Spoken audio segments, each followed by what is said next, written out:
I had been preparing to visit my parents for weeks. I had made so much progress in just learning in general and was so excited to show them things I'd done. They were always annoyed that I didn't spend enough time at my law practice, and I just wanted them to see the value of my other work, paintings or writing or anything I could get them to pay attention to.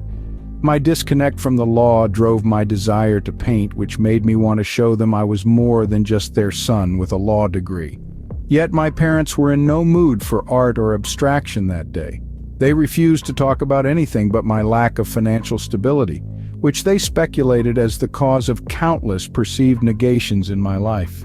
Always remember, if something negates your family, to look for a third cause.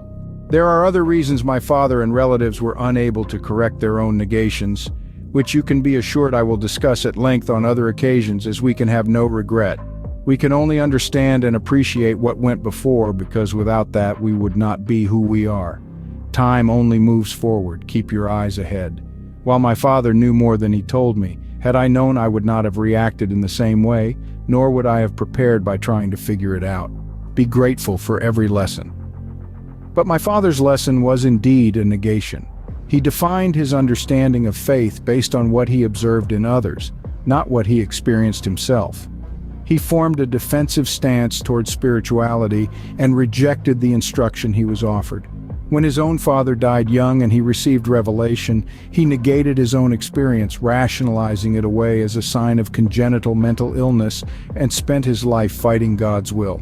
Then he raised me as an atheist, hoping to shield me from what he thought were crazy misinterpretations in his own head.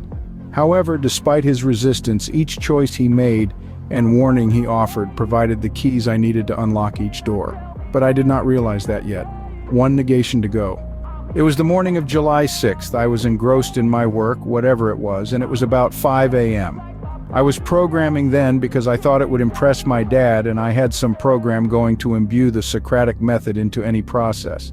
I was falling asleep at my desk and just barely made it to my bed and lay down when it happened. An audible explosion like fireworks going off inside my head, and I jumped up and shook my wife and asked if she had heard it too.